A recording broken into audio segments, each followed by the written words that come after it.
Olá, nós estamos iniciando o programa Assembleia Convida, recebendo hoje no estúdio aqui da TV Assembleia a Márcia Semer, que é presidente da Associação dos Procuradores do Estado de São Paulo, ela é procuradora, e nós vamos hoje aqui debater a importância do trabalho da Procuradoria no Estado de São Paulo, na questão da emissão, da elaboração dos pareceres sobre as licitações, sobre os convênios, sobre os contratos do Estado e, sobretudo, a importância do trabalho dos procuradores no combate à corrupção, no combate ao desvio do dinheiro público no Estado de São Paulo. Márcio, eu quero primeiramente agradecer aqui o seu tempo, a sua gentileza de estar hoje aqui conversando com o telespectador da TV Assembleia para dar uma grande contribuição em relação a explicar o que significa a Procuradoria, o papel do procurador no Estado de São Paulo. Eu já queria fazer a primeira pergunta, né? Qual a diferença entre o trabalho do procurador do Estado e do procurador da Justiça? Existe muita confusão, as pessoas confundem um pouco. Então, gostaria que você começasse a nossa entrevista explicando para o telespectador o papel do procurador do Estado e a diferença entre o trabalho do procurador do Estado e o procurador de Justiça. Bom, deputado, eu que queria primeiramente agradecer a oportunidade de ocupar o veículo da TV Alesp para poder contar um pouco o que fazem os procuradores, o que é esse serviço público prestado pela Procuradoria-Geral do Estado de São Paulo. A Procuradoria de Estado, ela é diferente da Procuradoria de Justiça. Essa é a diferença. O procurador de Justiça é o promotor público. O procurador do Estado é o advogado do Estado. Então, são funções distintas. Ambas as funções, assim como a função do defensor público, são funções constitucionalmente consideradas funções essenciais à justiça. Mas o promotor público, ele tem a função de acusador no processo criminal, né, uma competência exclusiva do Ministério Público, e também tem uma outra competência, que é a defesa dos interesses da sociedade, dos chamados interesses difusos, interesses transindividuais, enfim, seria um defensor da sociedade. É assim que se qualifica o promotor de justiça. O procurador do Estado, por sua vez, ele é o advogado do Estado. O que quer dizer isso? Ele é o advogado do patrimônio público, é o advogado do interesse público. Interesse público definido nas leis, definido na Constituição, definido nas normas que estão abaixo da Constituição, nos tratados que são recepcionados como normas constitucionais, enfim, o procurador do Estado tem esse papel. Na Constituição de 1988, foram criadas essas três funções essenciais à justiça, né? Foram consideradas constitucionalmente carreiras de Estado. Então, tanto o Ministério Público, quanto a Defensoria Pública, quanto a Advocacia Pública. No caso da Advocacia Pública, ou das Procuradorias dos Estados, o que nós temos que perceber é que o legislador constituinte, quando estabeleceu que haveria um corpo de servidores, advogados, à disposição do governante, ele não deixou a critério do governante a contratação dos advogados que bem lhe aprovesse, né? O que acontece é que a Constituição estabeleceu que o governante, a administração pública, o administrador, tem um corpo de advogados de Estado, funcionários públicos de carreira, à sua disposição. Concursados que ingressam no serviço público mediante um concurso rigorosíssimo de provas e títulos, que tem fase escrita, fase oral, enfim, bastante concorrido, inclusive esses concursos são muito concorridos, e portanto, o governante, ele tem que trabalhar com esses advogados. O governante não tem a liberdade de contratar os seus advogados para a gestão da coisa pública. Ele deve trabalhar com esses advogados que são os procuradores do Estado, que fazem a defesa do patrimônio e do interesse público, tanto em juízo, ou seja, nas ações judiciais que as pessoas propõem contra o Estado e também nas ações que o próprio Estado propõe para a salvaguarda dos seus interesses, como também a administração e os administradores têm que trabalhar com esses advogados exatamente para orientá-los na gestão da coisa pública, na realização dos negócios e, portanto, né, na elaboração das licitações, na redação dos contratos, dos aditivos contratuais, dos convênios que são firmados. Então, toda essa competência está a cargo dos procuradores do Estado. Nos estados chama procurador do Estado, na União chama advogado da União. Talvez tivesse sido melhor que todos fossem ou advogados do Estado ou advogados da União, mas do jeito que está um linguajar antigo, enfim, e isso ficou. Márcia, existe uma grande polêmica em torno da questão da advocacia do Estado e da advocacia de governo. Há uma polêmica, uma confusão entre essas funções. Como que você vê isso? Como existe essa confusão de fato? Existe essa possibilidade da Procuradoria defender o interesse do governo? É possível isso e não do Estado? Existe muitas vezes uma tentativa de transformar a Procuradoria numa advocacia do governo, do partido político que está no comando do aparelho do Estado, ou isso é difícil de acontecer? Como que você vê essa polêmica hoje? Essa polêmica, evidentemente, é uma polêmica que existe e na linha do que eu estava conversando com o deputado, exatamente a Procuradoria do Estado, a Advocacia da União, elas não podem se prestar, né, a serem um serviço público à disposição de governos, à disposição de partidos. A advocacia pública, ela é um serviço público à disposição do Estado brasileiro, né, do Estado de São Paulo. Evidentemente que, tendo em vista a nossa competência constitucional de auxiliar a administração na realização dos negócios públicos, né, na orientação do governante sobre o que é legal, o que não é, os limites da atuação do governante dentro da legalidade, muitas vezes nós atuamos efetivamente para viabilizar a concretização de políticas públicas. Isso não quer dizer que nós estejamos a serviço do governo A ou B, porque, na verdade, o governo também que é eleito legitimamente, né, para desenvolver as políticas públicas para as quais foi eleito. E nosso trabalho engloba isso, mas nós somos um aparato de Estado, uma carreira de Estado. Inclusive tem um ensinamento do professor Diogo Figueiredo, um eminente jurista do Rio de Janeiro, procurador do Estado também, que ele explica exatamente isso, que na verdade essas três funções essenciais da justiça, elas são funções gestadas pela Constituição de 1988 para fazer exatamente o anteparo ou na verdade, ele diz o seguinte, para garantir a posição contramajoritária. Porque nós temos os três poderes constituídos, legislativo, executivo e judiciário, que são os três poderes clássicos do Estado.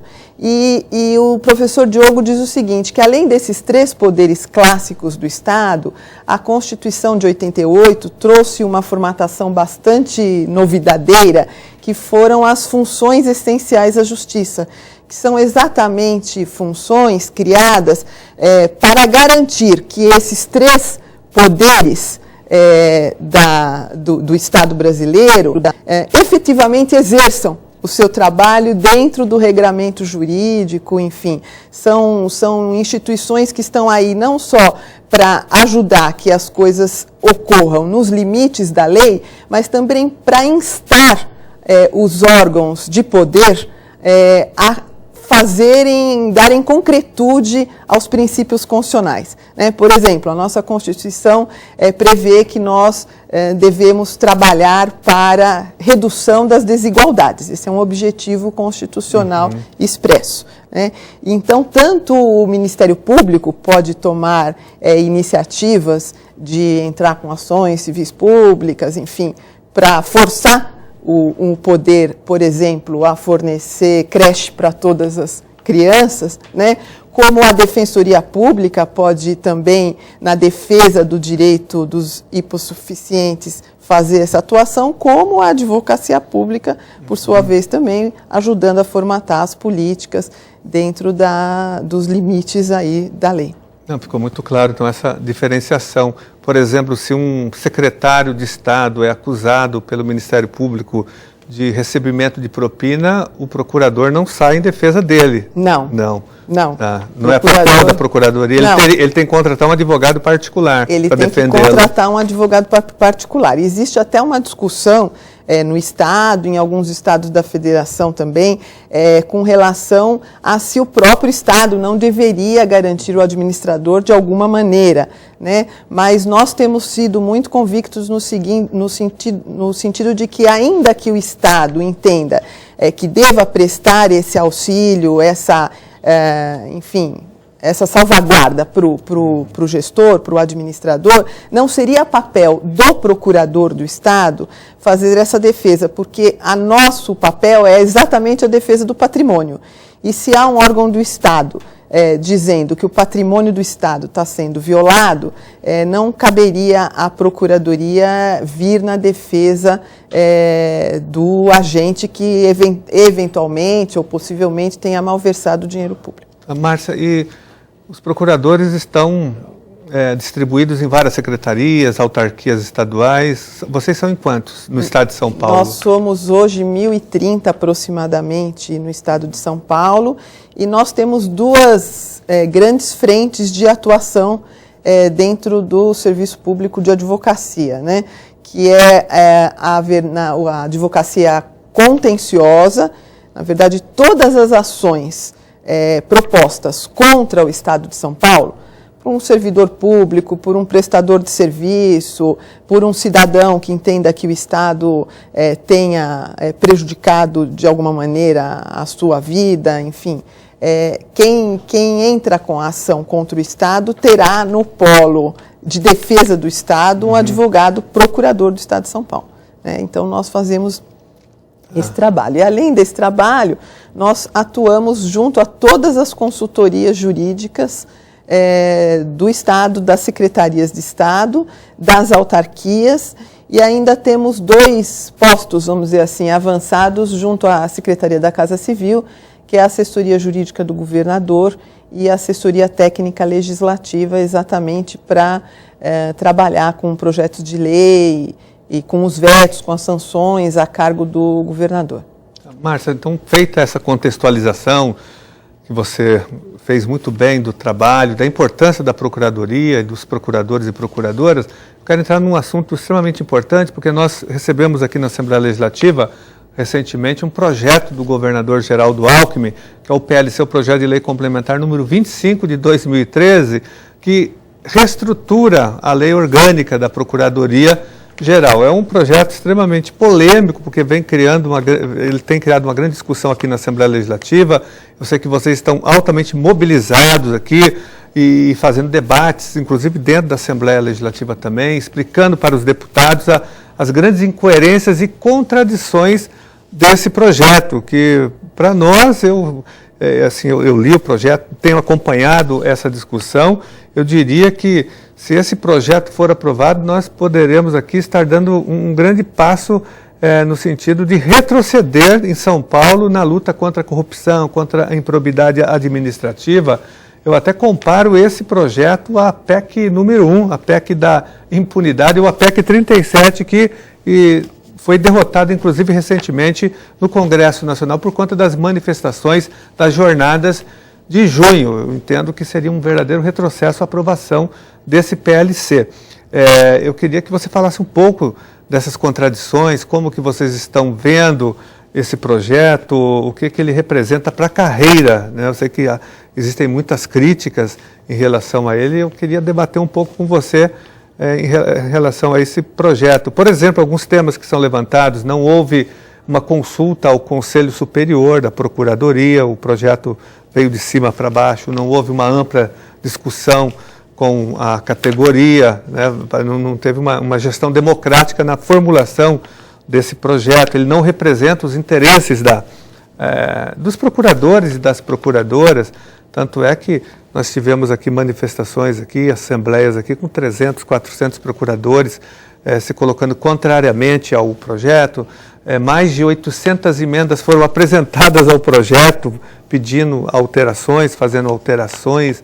Então, como que vocês estão se mobilizando e quais são as principais críticas que vocês estão fazendo ao PLC número 25, que é o projeto, na nossa opinião, da insensatez, e é um projeto de lei que é irmão da PEC número 1 e da PEC número 37. Então, deputado, esse projeto 25 de 2013 realmente é um projeto que nós consideramos deletério, não simplesmente para os profissionais, procuradores e procuradoras do Estado, mas efetivamente para o Estado, para a República, enfim, para a sociedade paulista. Porque é um projeto que ele tem uma concepção, desde o seu nascedouro, bastante autoritária. Né? Desde o início foi feito um projeto, o projeto foi elaborado a poucas mãos, né? Sem a participação da classe, mas mais grave do que não ter tido a participação da classe é a ideologia que, na verdade, comanda esse projeto, que é um projeto que visa, na verdade, instalar na Procuradoria-Geral do Estado o que a gente tem chamado de coronelismo. Na seguinte medida, que no serviço público nós ingressamos por dispositivo constitucional, todos nós servidores públicos ingressamos a partir de um concurso público, com regras objetivas, né? E a Constituição também diz que nós devemos tanto tratar os administrados, os cidadãos, nós, Estado, como o Estado deve se comportar a partir de um conceito de impessoalidade. Quer dizer, a pessoalidade não pode comandar as relações de Estado.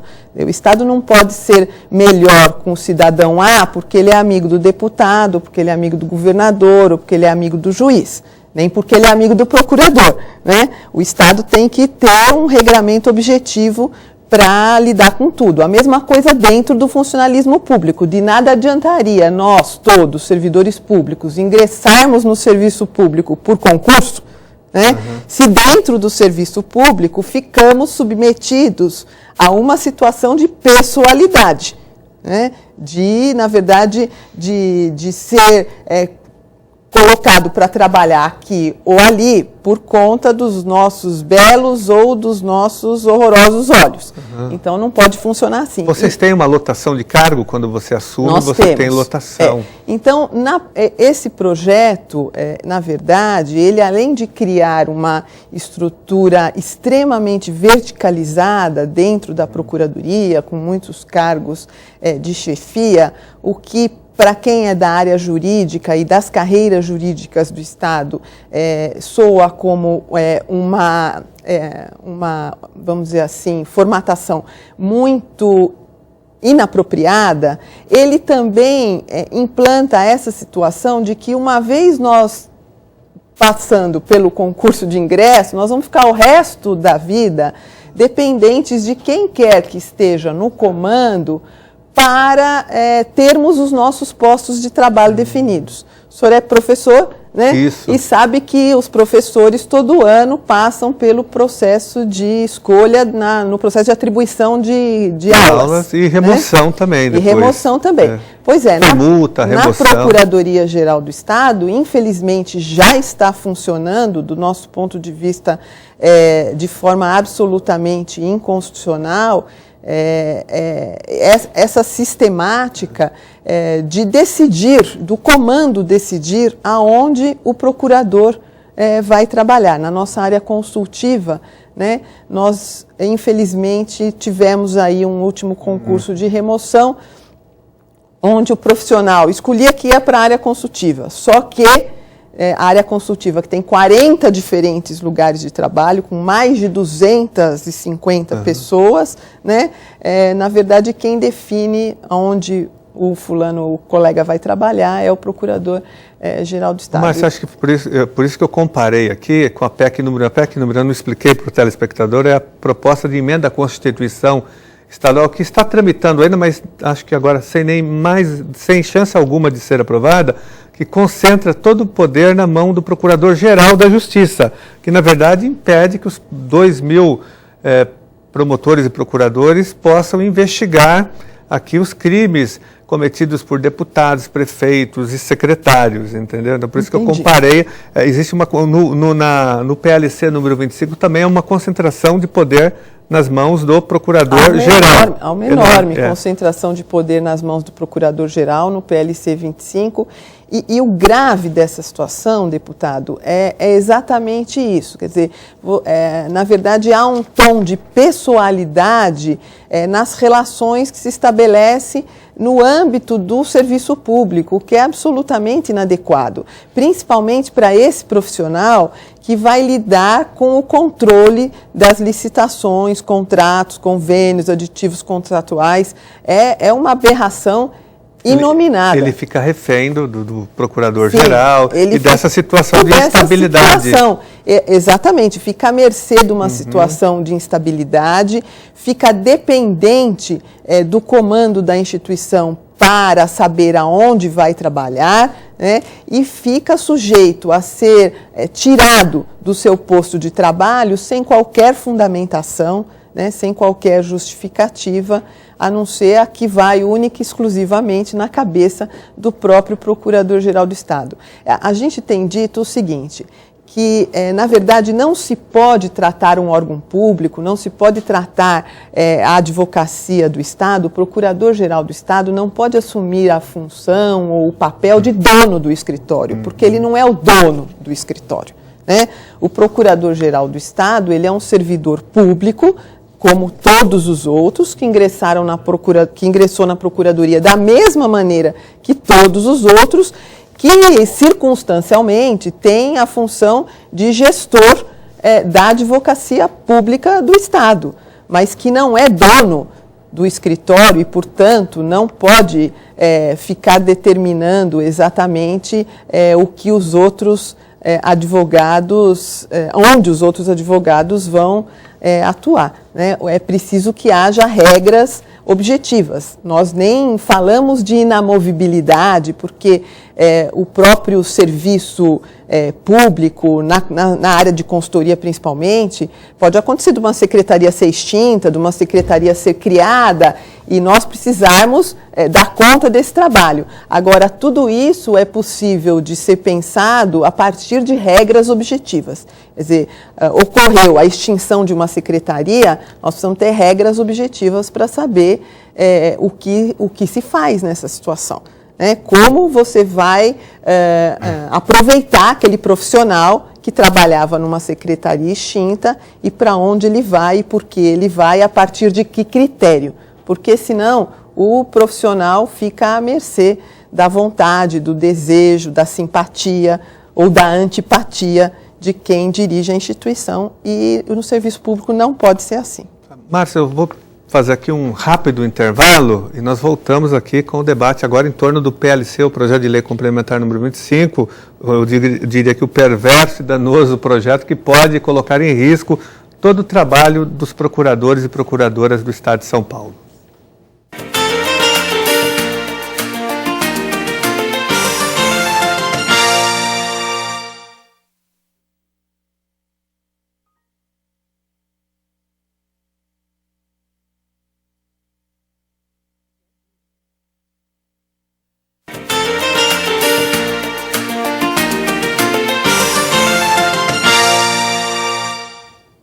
Estamos de volta com o programa Assembleia Convida, entrevistando a procuradora Márcia Semer, que também é a presidente da Associação dos Procuradores do Estado de São Paulo e que vem prestando um grande serviço aqui de esclarecimento na Assembleia Legislativa e fazendo uma luta aqui em defesa da Procuradoria, em defesa de uma Procuradoria antenada com a ética, com a probidade e, sobretudo, esclarecendo aqui os deputados na Assembleia Legislativa, através de audiências públicas, de reuniões, o teor maléfico e perverso do PLC número 25. Eu queria já te parabenizar, Márcia, pelo trabalho que você tem feito, porque se vocês não estivessem aqui explicando e debatendo, nós não teríamos, talvez, um conhecimento um pouco mais amplo dos efeitos negativos da aprovação desse projeto, né? Eu tenho aqui várias contradições aqui elencadas. Eu queria te perguntar, primeiramente, como que existe no projeto aqui uma flexibilização da atividade do controle jurídico, né, sobre as licitações. Como que isso pode prejudicar aqui o interesse e o patrimônio públicos? Então, deputado, existe um dispositivo no PLC 25 que diz o seguinte, que o Procurador-Geral do Estado pode dispensar a Procuradoria, a instituição, PGE, da análise de contratos, convênios, licitações, da análise prévia, né? Porque os procuradores do Estado fazem a análise prévia de todas as licitações, contratos e convênios que são assinados e que são encaminhados dentro da administração pública. E o Procurador do Estado, então, Geral do Estado, nesse projeto que ele encaminhou à Assembleia, ele prevê a possibilidade dele mesmo, Procurador-Geral do Estado, ou de quem quer que seja Procurador-Geral ou Procuradora-Geral, de dispensar a análise desse tipo de instrumento jurídico nos casos em que há minuta padrão. Nós entendemos que essa flexibilização, no caso de minuta padrão, ela prejudica a análise da lisura dos negócios, porque a simples apresentação ou elaboração de minuta padrão pela Procuradoria-Geral do Estado não obriga necessariamente a administração a se valer única e exclusivamente dessa minuta padrão. Não está amarrada o negócio, né? Então, a partir daí, o que vai acontecer é que, na verdade, vai ficar tudo solto. Essa questão de elaboração de licitação, de contratos, de convênios, desde que haja uma minuta padrão, na verdade, não vai precisar passar pela Procuradoria, ou pode não precisar passar pela Procuradoria. Mas isso daí fragiliza e abre uma lacuna para as irregularidades. Isso que nos preocupa. Nós entendemos, inclusive, que esse dispositivo ele é ilegal, inconstitucional, porque a Lei 8666, que é a lei que cuida das licitações e contratos, no artigo 38, ela prevê que as licitações, os contratos, devem receber um parecer prévio da Advocacia do Estado, né, ou da Advocacia da União. Então, na medida que nós incluímos na Lei Orgânica da Procuradoria um dispositivo que dispensa para os casos de minuta padrão, sem exigir nesse dispositivo que a administração fique obrigada a utilizar essa minuta padrão sob pena de responsabilização do servidor que não utilizar a minuta padrão, na verdade, isso deixa a coisa absolutamente solta e, portanto, em vez de nós estarmos contribuindo para aprimorar, né, a legalidade e, enfim, a moralidade dentro da administração, nós estamos abrindo a porta para um salve-se quem puder, né? Okay. Isso que nos preocupa sobremaneira. Todo mundo presenciou agora, em junho último, as manifestações das ruas, os anseios da nossa sociedade como um todo, para que nós tenhamos um Estado não só eficiente, mas como um Estado reto, um Estado correto, um Estado pautado pela legalidade. Então, não há sentido de nós, nesse momento, estarmos encaminhando para a Assembleia Legislativa uma proposição legal no sentido de franquear completamente o controle da legalidade sobre os negócios da administração, sob o falso, vamos dizer assim, argumento da eficiência. Eu acho que a advocacia do Estado de São Paulo, ela é uma advocacia muito pujante, muito forte, tem uma tradição grande no país, ela precisa se modernizar, ser mais eficiente, mas o instrumento para a eficiência da Procuradoria-Geral do Estado não é abrir mão da sua competência, né? Da sua competência constitucional.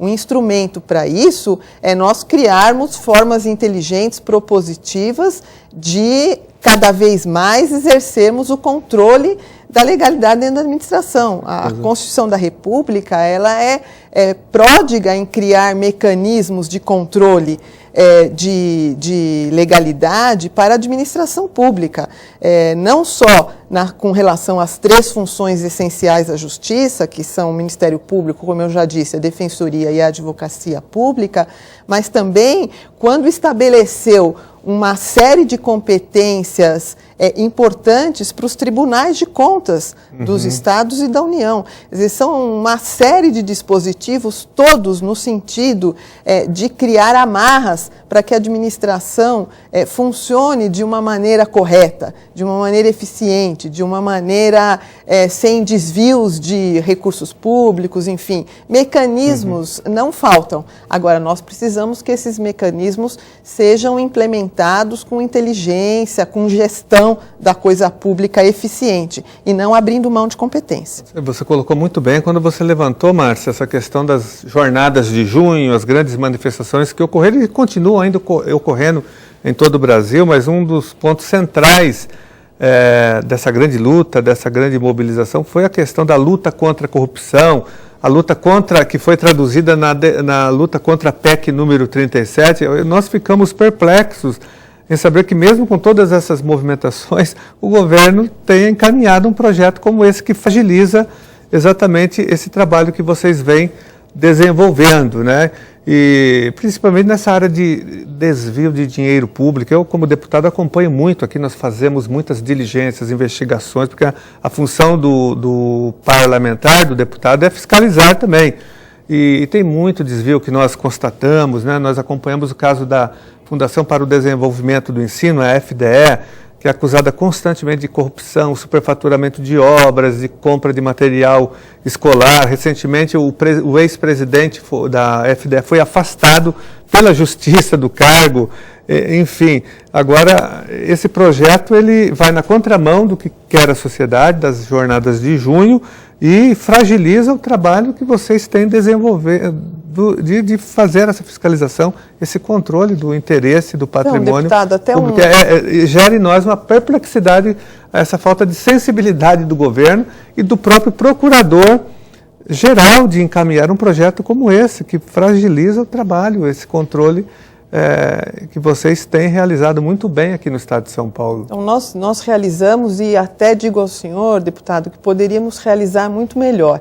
Nós temos temos reiteradamente aqui instado o Procurador-Geral do Estado, enfim, os colegas, com uma experiência aí vitoriosa, premiada, dos colegas da Advocacia Geral da União, exatamente com relação a essa questão da recuperação de ativos ou da recuperação de dinheiro malversado dentro da administração.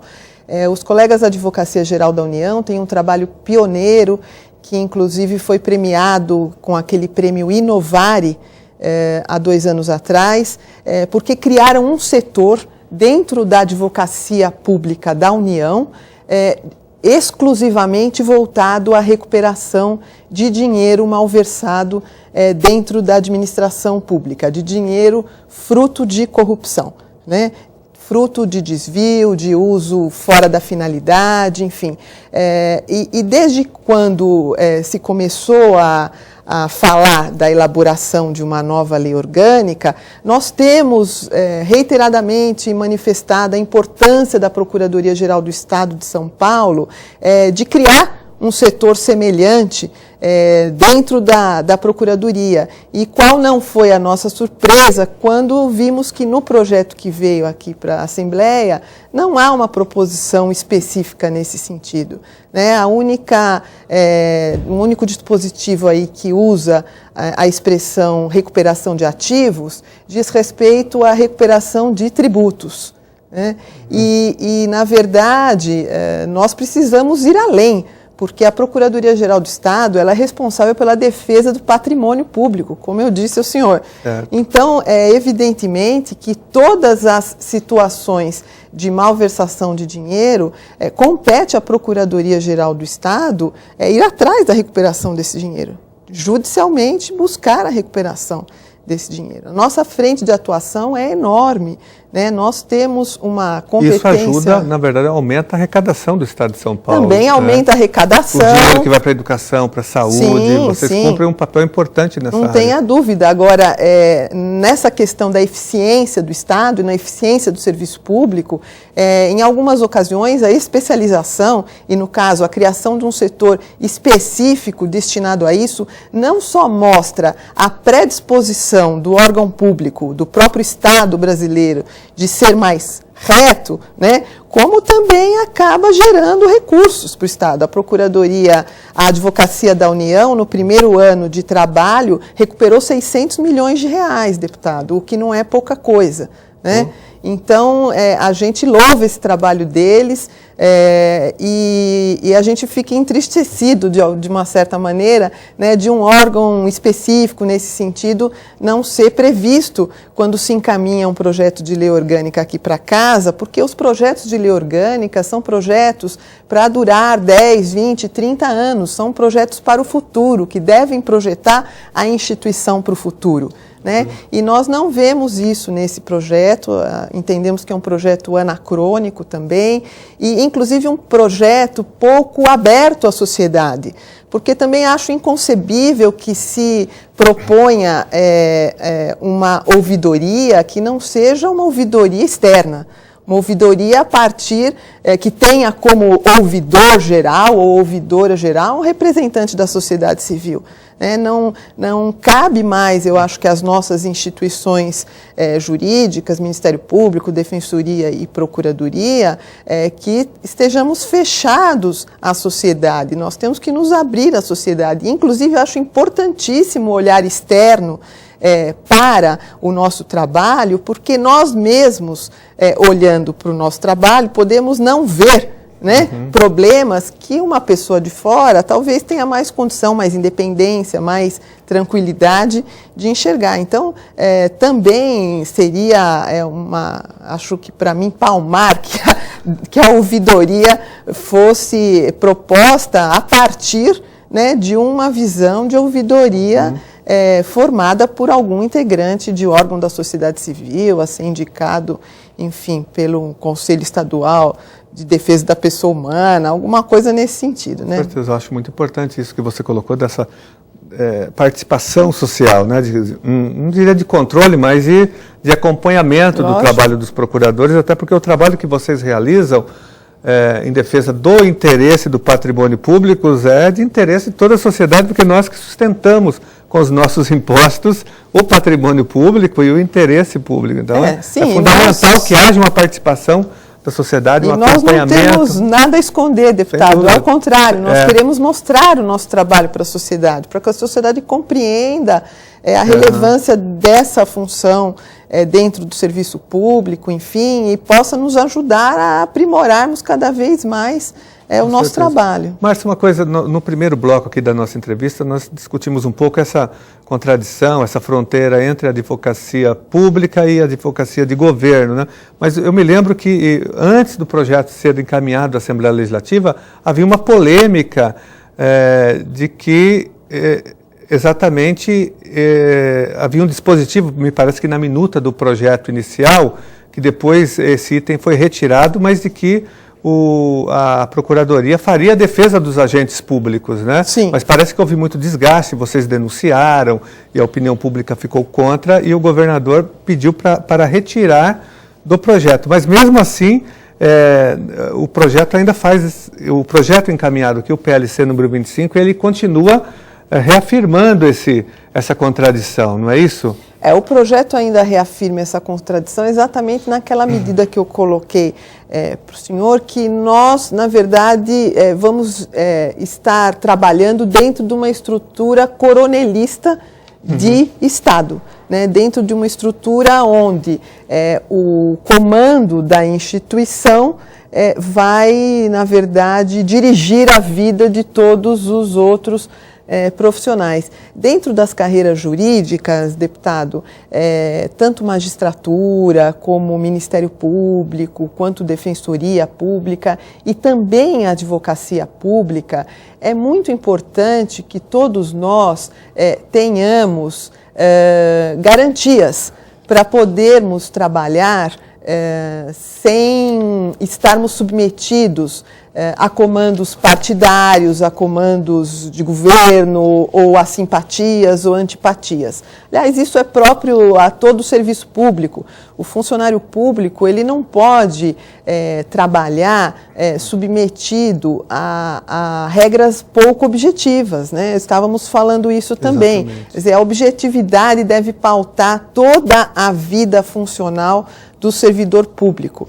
Tanto os procuradores do Estado, juízes que têm inamovibilidade, que têm vitaliciedade, que são garantias maiores ainda, mas quanto qualquer servidor. E exatamente esse é o diferencial do servidor público, né? O servidor público, ele tem que ter alguma liberdade, tem que ter altivez no seu trabalho, porque se ele for submetido, ele, na verdade, vai ser um braço de quem está no poder, né? E não é essa a missão do servidor público. Como já diz o próprio nome, ele é um servidor público, ele é um servidor de todos, né? Não um servidor do comandante de ocasião. Márcia, quanto mais a gente discute esse projeto, mais nós percebemos as contradições e os efeitos negativos dele para a nossa sociedade e para o patrimônio público. E aqui na Assembleia Legislativa, como eu disse, tem mais de 800 emendas que foram apresentadas por mais de 10 partidos, são 17 partidos que constituem aqui a Assembleia Legislativa, 10 partidos, ou seja, a maioria dos partidos apresentou emendas para modificar o projeto e elas foram encaminhadas por vocês da associação. E nós vamos fazer esse debate aqui dentro da Assembleia Legislativa. Nós não podemos aqui permitir que esse projeto seja aprovado dessa maneira, sem as alterações propostas por vocês que estão trabalhando em defesa da Procuradoria.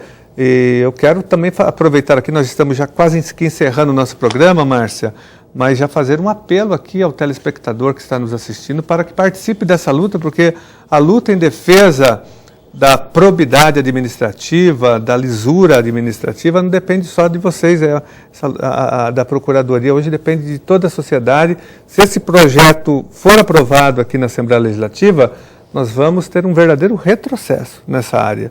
Então é importante que a população também se mobilize e pressione os deputados aqui a votar contrariamente a esse projeto ou votar nas emendas que nós apresentamos. São 10 partidos participando dessa luta contra a aprovação desse projeto. Então eu queria fazer esse apelo à população, um apelo também ao governador Geraldo Alckmin para que retire o projeto da Assembleia Legislativa, porque ele será alvo de uma grande obstrução. A Assembleia Legislativa pode parar por conta desse projeto que eu comparo a PEC número 1, a PEC da impunidade ou a PEC número 37. Mas eu gostaria, Márcia, de que você fizesse as considerações finais aqui, nos poucos minutos que nos restam, e agradecer a sua presença aqui e parabenizar o seu trabalho e de toda a Associação dos Procuradores em defesa do patrimônio e do interesse públicos e, sobretudo, nesse trabalho de conscientização que vocês têm realizado aqui na Assembleia Legislativa, conversando com os deputados, com as deputadas, com as lideranças,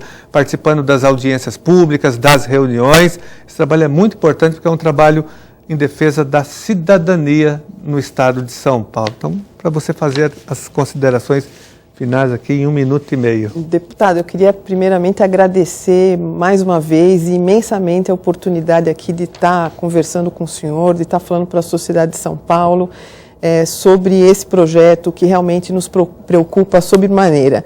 Queria também aqui dizer que a gente tem vivido algumas semanas aí sui generis e de muita felicidade também, porque a presença maciça dos procuradores aqui na casa tem dado não só a nós que somos dirigentes da associação, mas a toda a carreira um sentimento de dignidade que há algum tempo nós estávamos precisando recuperar. Então, isso para nós tem sido uma oportunidade de resgatarmos a nossa dignidade de profissionais do direito, de profissionais do serviço público de São Paulo e que trabalhamos para a coletividade, não para A, B, C ou D. Então, isso para nós tem sido muito importante. E queria dizer também que a Procuradoria-Geral do Estado é uma instituição que já tem 65 anos de existência e que, desde 1967, por obra dos deputados desta casa, tem status constitucional.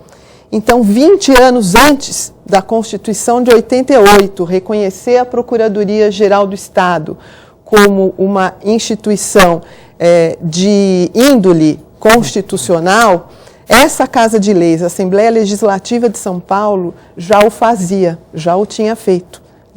Então, a Procuradoria-Geral do Estado realmente não merece esse PLC 25 e a Procuradoria-Geral do Estado é uma instituição que orgulha e tem condição de orgulhar muito mais os cidadãos de São Paulo, se for tratada com dignidade e se a ela forem conferidas condições necessárias para o desempenho regular do seu trabalho e o exercício de todas as suas competências constitucionais. Márcia, antes de encerrar, eu quero aqui reafirmar mais uma vez o nosso compromisso do nosso mandato em obstruir a votação desse projeto, em fazer todos os esforços para que ele não entre na pauta, para que ele seja retirado imediatamente aqui da Assembleia Legislativa. Márcia, muito obrigado. Eu que agradeço, deputado. Obrigada mesmo.